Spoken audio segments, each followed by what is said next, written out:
ਮੈਂ ਕੀ ਕਰ ਸਕਦਾ ਮੈਨੂੰ ਦੱਸੋ ਹੈ ਮੈਂ ਕੀ ਕਰ ਸਕਦਾ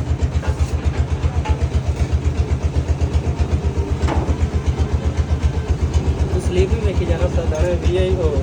ਸੱਸ ਨੇ ਭਾਈ ਤੈਨੂੰ ਵੀਆਈ ਵੀ ਕਰਕੇ ਦਿੱਤੇ ਨੇ ਦਿਲ ਨਾਲ ਕੰਮ ਹੋਇਆ ਸਾਰੀ ਦਿਹਾੜੀ ਭਲੇ ਲੱਗੀ ਹੈ ਚੱਲਣਾ ਵੀ ਚਾਹੀਦਾ ਹੀ ਆ ਸਾਰੀ ਦਿਹਾੜੀ ਭਲੇ ਲੱਗ ਗਈ ਹੈ ਪਰ ਕੰਮ ਤੇਰਾ ਸੋਹਣਾ ਹੋ ਗਿਆ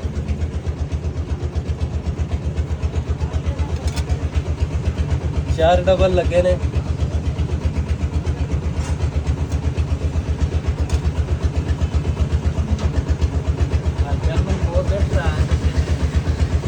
ਤੇ ਸਾਡਾ ਕੀਤਾ ਗਲਤ ਆਟੋ ਵੜਦਾ ਆਟੋ ਇਹਨੂੰ ਤਾਰ ਤਾੜੀ ਆ ਕੱਟੀ ਹੋਈ ਆ ਤਾਰ ਨੂੰ ਜੋੜ ਲਵਾ ਲਓ ਹਾਂ ਵੀ ਸਨੀ ਇਧਰ ਵੇਖ ਤੂੰ ਆਪਣੇ ਬੋਰਡ ਦੀ ਗੱਲ ਕਰਦਾ ਸਾਡਾ ਕਿਹੜਾ ਗਲਤ ਆ ਬੋਰਡ